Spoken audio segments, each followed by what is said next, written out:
Good luck sa mga ibon nyo. Sana makauwi lahat. Good luck. Ayan na po. Ayan na po. Ayan, sipad. Ayan na po. Ayan na po mga kalapati ninyo. Nagsisiliparan na po.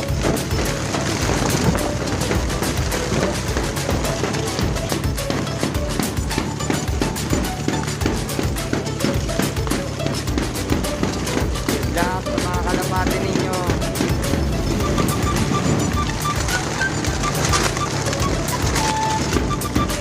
Ronda.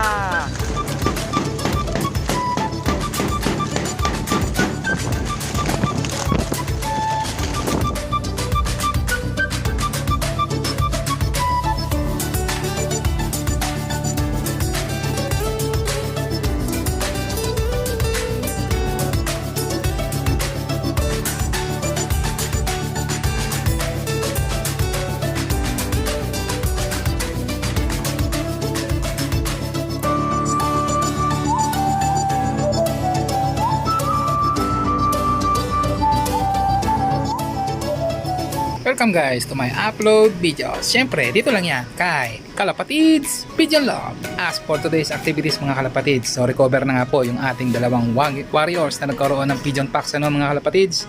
So, alamin po ninyo kung ano po ang ating ginawa dito sa dalawang ito, katulad po ng ating mga naonang mga young birds na ating napagaling So, i-reveal ko po sa inyo kung ano po ang ginamit nating pang-recover dito sa ating mga young birds na nagkaroon ng bulutong. So ito mga kalapatids So kung titignan nyo, masigla na po itong ating isang warrior na ito. Tingnan nyo mga kalapatids, at hindi po siya takot sa atin mga kalapatids. So ayan, matapang po ito mga kalapatids. So ayan, so ayan, naaway, salbahe. So ayan mga kalapatids, napakasalbahe po nitong ating warrior na ito So ayan So nagkaroon po yata siya ng trauma dito sa atin nung atin po siyang nire-recover. So talagang napakatapang po nitong warrior natin ito. Dati mga kalapatids, itong young bird na ito ay napakaamo So ito pong young bird na ito mga kalapatids, ito po yung nagkaroon ng pigeon packs na tinadtad po ng bulutong dito sa paa. So kung inyo pong makikita mga kalapatids, yung pong kanyang paa ay wala na pong mga bulutong. Napakalinis na po niyan mga kalapatids. Yung pong kanyang paa, ayan po. So ayan. So mga kalapatids, ang papayo ko lang po sa inyo at i-advise ay hayaan nyo po muna ang mga pigeon packs doon po sa kanilang mga balat na kung saan doon po ay kinagat ng lamok at kusa naman po itong mawawala. Pero syempre mga kalapatids, kailangan din po natin ng pang-recover sa kanila mga kalapatids. So ito po ang aking ginagamit mga kalapatids sa pang-recover ng aking mga warriors na nagkaroon ng pigeon packs. Ito pong pigeon packs treatment liquid. So yan, ang gagawin nyo lang po dito mga kalapatids, pagka po medyo tuyo na yung kanilang mga sugat dito po sa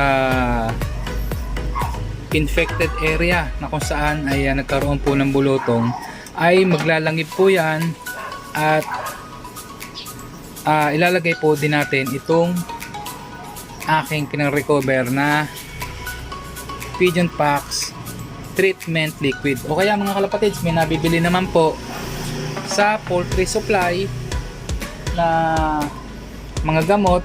For example po mga kalapatids, yung pong Thymol. So yan mga kalapatids, mga ointment na anti-pox ointment mga kalapatids na atin pong mabibili sa ating suking poultry supply. So ayan mga kalapatids, napakaganda na po ng paa nitong ating warrior na ito So ayan mga kalapatids, so, tinuturuan na lamang po natin sila na mag-trapping para pumasok po dito sa loob. So sa ganitong pagkakataon mga kalapatids, kinakailangan po na matuto po silang mag-trapping. At wag na wag po ninyong isasabay sa mga old bird ninyo, katulad po nitong apat isa, si Shoni, si Ulysses, ito po si Survivor at si Kulit. So yan mga kalapatids, huwag nyo pong isasabay sa mga old bird ninyo ang mga young bird mga kalapatids. So ang gagawin po ninyo mga kalapatids ay i-viewing nyo po muna sila, o kaya lalagyan nyo po ng tape ang inyong mga young bird. Lalagyan nyo po ng tape para po if ever mga kalapatids ay hindi sila magpo-force fly. So ayan, nasa bubong lamang po sila. So ayan mga kalapatids, kung sakali po nandito lamang po sila, no? Dito lamang po sila tatambay-tambay. Kung sakali po ang inyong young bird na inyong tinuturuan ay para hindi makalipad ng malayo. So ayan mga kalapatids. So itong mga young bird kong na ito mga kalapatids, ano, ito ay tuturuan na po natin silang mag trapping, papasok po doon sa loob. So ayan mga kalapatids, pero po sa ganitong pagkakataon parang medyo mahirap po kasi ano, salbahe, nangaaway. So medyo mahirap pong turuan ang ganitong klaseng ibon. So anyway mga kalapatids, so ayan, nangaaway pa siya, oh. Kulit, ang kulit, ang kulit, ang kulit. So ayan mga kalapatids. So marami naman po mga pigeon vlogger, mga YouTuber po na magtuturo po sa atin ng kanilang mga technique para po malaman natin ang kanilang mga ginagawang sistema at mai-apply din po natin sa ating mga ibon. So ayan mga kalapatids. So nakita ninyo mga kalapatids ang aking ginawang pag-recover sa kanya. So ang ginawa ko po dyan mga kalapatids, katulong na rin po siyempre sa aking pagpapagamot dito sa aking mga warriors na pinagpiestahan po ng mga bulutong, ano, itong paa na ito, ang pamintang buo. So ayan mga kalapatids, ang ginagawa ko po mga kalapatids, sinusubuan ko po ang aking young bird ng 5 pieces ng pamintang buo araw-araw. So ayan mga kalapatids. So hindi lamang po yun, siyempre kinakailangan ko rin po ng mga herbal medicines. So ayan po ang mga nakakatulong sa akin, ano, pang remedy po, pang recover dito sa aking mga alagang mga warrior. So ayan, ganoon na rin po mga kalapatids yung pong bayabas juice, ano. So alam nyo naman po na ang bayabas juice ay pagaling ng mga sugat. So ayan, nakapagpatuyo po ng sugat. Yun po ang nakapagpagaling dito sa aking mga warriors.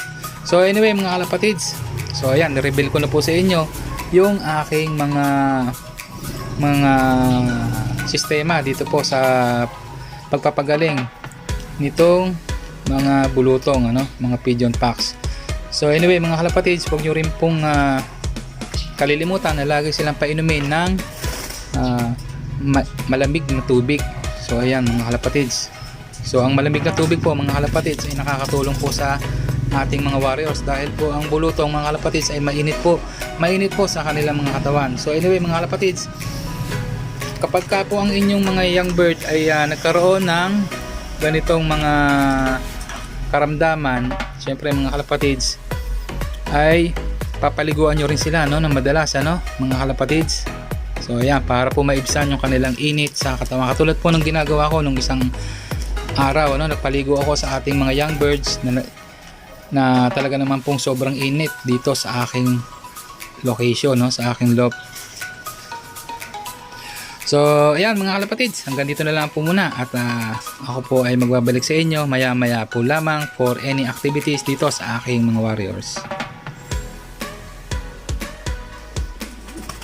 Welcome back guys sa aking YouTube channel. Siyempre dito lang kay Kalapatids Pigeon Love. So sa pagpapatuloy po ng ating upload videos, so yan Kalapatids, makikita ko po sa inyo yung pong ating bagong fresh na young bird, ano. So yan mga Kalapatids, so yan po itong ang parents po nito ay pong Muleman na galing po ng Bio Research Bio Pigeons at makakross po dito kay Stop Bandrit. So yan mga Kalapatids, so ito po yung painakay natin na insidente po na sana po ay itatapon natin, ano. So nasa lapag lang po kasi itong egg na ito ni Muleman. So ang ginawa po natin ay ipinaris na nga po natin dito sa ating Stop Bandrit para po malimliman nila, no. So sa di inaasahang pagkakataon mga Kalapatids, so yan, naging malusog pa ang ating inahay. So ganyan po mag-alaga si Kalapatids Pigeon Love sa ating mga breeder. So yun nga lang po mga Kalapatids, ang problema ko nga lang po dito ay sobra pong lamok, ano mga kalapatids, dahil po bukid itong nasa kapaligiran ko dito, no? Sa likod po nito pong ating location, bukid po, kaya po napakaraming lamok po dito. So ang ginagawa ko nga po mga kalapatids ay nagtatanim po ako ng mga oregano dito, no? Kasi ayaw po ng mga lamok sa mga may amoy na halaman. So ayan mga kalapatids, kaya po tayo ay nagtatanim ng mga herbal plants na merong fragrance na amoy. So ayan mga kalapatids. So ayan mga kalapatids, may bago na naman tayong sisingsingan. So yun nga po, ang isisingsing po natin dito mga kalapatids ay i-reveal ko sa inyo sa mga susunod na araw, ano mga kalapatids. So ayan, buena mano po sa ating mga pinag-prepare na breeder, ano mga kalapatids. So anyway mga kalapatids, ito pa rin po yung ating mga pinepare. So ayan, malulusog po, nakakondisyon na yan mga kalapatids, itong ating mga breeder na ito, no? Si Huben, pinaris po natin siya doon po sa kanino ba to? Kay John John Solo Lop Racing Boy po, yung pong pag-bird sa atin, Mr. John John Solo Lop Racing Boy. So ayan mga kalapatids, napakaganda pong ibon nito mga kalapatids. Pagka po ito nakuha na natin na nakapag-produce po sa atin ito ng mga inakay, ay talaga naman pong ating aalagaan mabuti. So ayan, kinokondisyon po natin maigi ang mga ibon nito. So ayan mga kalapatids, mamaya po i-update ko ulit kayo dito po sa aking mga breeder. So ayan, ito po si Black. Ito po, nauwi na to dito, kaya lang pagka hinagis mo na layo, nag-overplay din, ano? So ayan, siguro naman ginawa na lang po natin siyang breeder. Kapares po ito si Jansen. So ayan mga kalapatids, napakalaki pong ibon nito. So ayan, so napakatapang din po. So ayan mga kalapatids, magbabalik po si Kalapatids Pigeon Lop at ako po ay magpapatuka lamang. Bye bye mga kalapatids.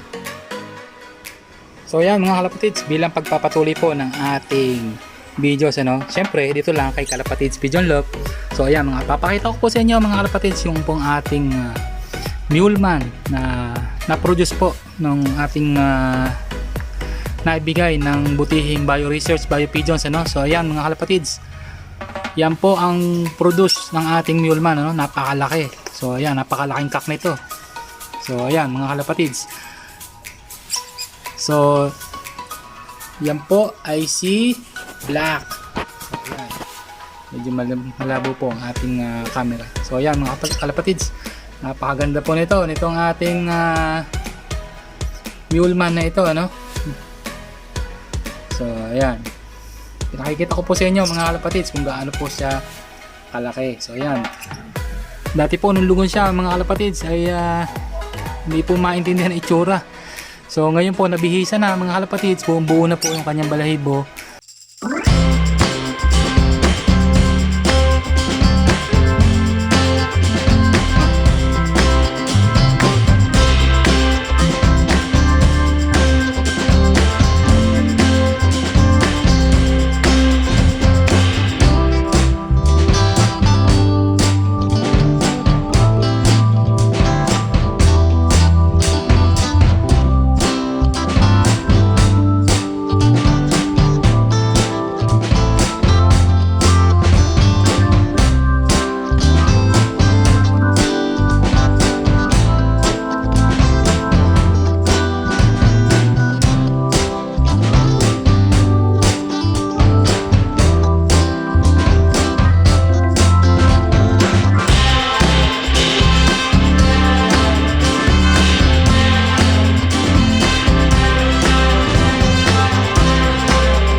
napagaling, ano mga kalapatids, na nasabi ko naman po sa inyo na nagkaroon po ng pigeon pox. Napake po ng pigeon pox itong aking loft ay napagaling ko na po mga kalapatids. So pakikita ko po sa inyo mga kalapatids, yun po. So, welcome back again sa aking YouTube channel, ang Kalapatids Pigeon Loft. So pakikita ko po sa inyo mga kalapatids yung pong aking inbreed na ibon, ano, na ngayon po ay gumaling dahil po sa pigeon pox. So yan mga kalapatids, pakikita ko na po sa inyo at ito na nga po siya mga kalapatids. Tadaan! So yan mga kalapatids, ready for stock bird na po siya. So ayan, dito na po siya mga kalapatids, atin po siyang gagawing breeder, no. So ayan mga kalapatids, so yan na po yung ating tibay line, Mr. Jason Love Amerna. So ayan mga kalapatids, so napakaganda na po niya pagka po ito ay nabihisan mga kalapatids, ano. So ayan, napagaling na po natin siya sa pigeon pox. So, may mga gamit pa rin po ako at mga sangkap na mga gamot na pinapahid po dito sa ating pigeon. I don't ever slow up, no I don't take shit. I got no love for the fakeness. If you wanna play tough and wanna hate this, I'll always show up. I don't ever slow up, no I don't take shit. I got no love for the fakeness. If you wanna play tough and wanna hate this, I'll always show up and make a statement. I don't ever slow up, no I don't take shit. I got no love for the fakeness. If you wanna play tough and wanna hate this, I'll always show up and make a statement. Everything I do so instinctive and so passionate. Every word I move so descriptive like an adjective. I got a vendetta against people who patented being negative when you should be getting after it. I got facts over tracks, this and that, spitting slow, spitting fast. I could roast, I could gas, think I'm okay at last, but I don't know if that can erase all the past. And the pettiness, a reflection of the emptiness. Hilarious, you think you're worth my time, you're delirious. Mysterious, because you hide behind a fake exterior. Inferior, you know I'll always be a bit superior. Get off of me, this ain't no humble brag. I want you to hear words, you can say them back. I want you to feel free from the chains that last, and to believe in what you got, it was built to last, yeah. Now that I've been put through, I never got anyone's help.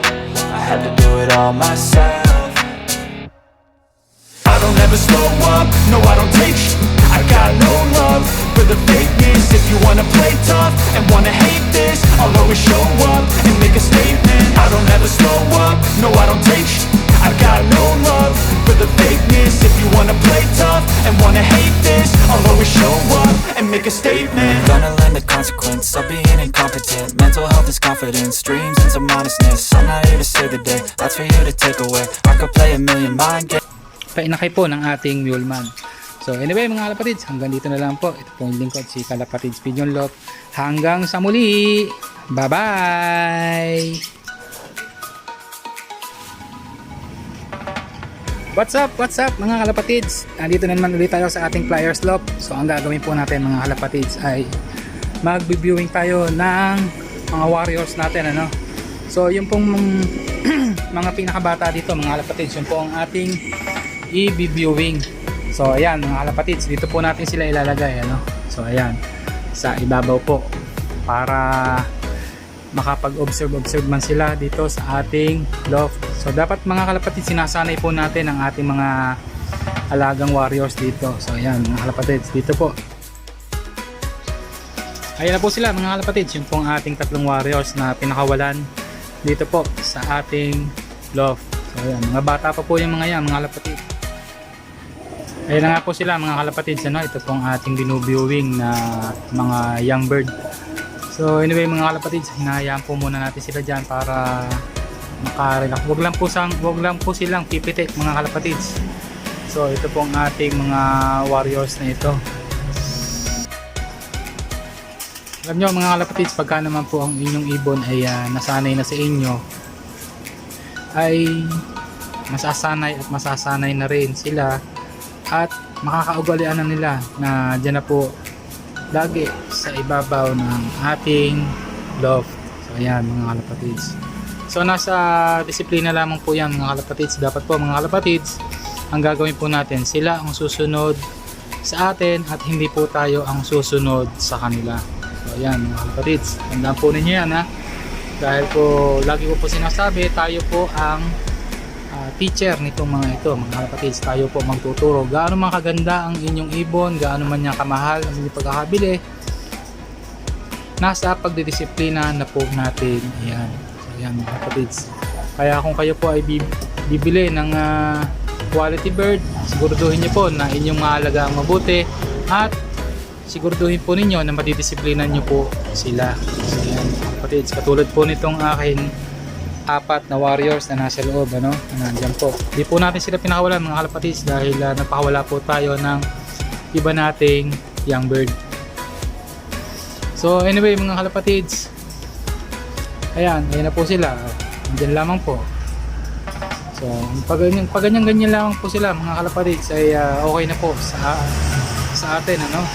So, makakasiguro po tayo na sana hindi na sila aalis dito sa ating loob, so, mga kalapatids.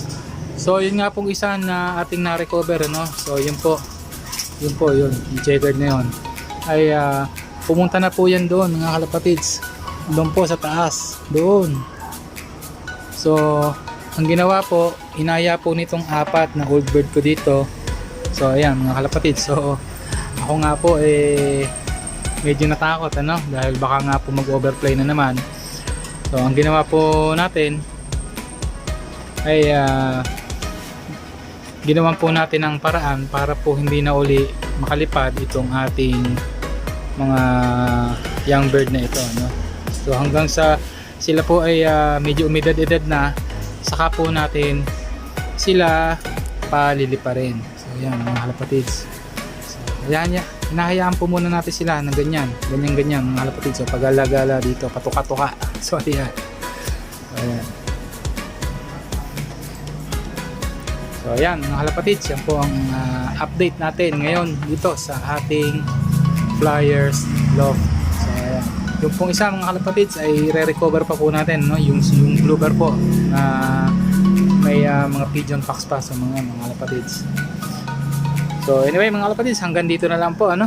At ako po ang inyong lingkod, si Kalapatids Pigeon Love, na hanggang sa muli, magsama-sama po muli tayo dito sa aking YouTube channel, ang Kalapatids Pigeon Love. So anyway mga kalapatids, hanggang dito na lang po.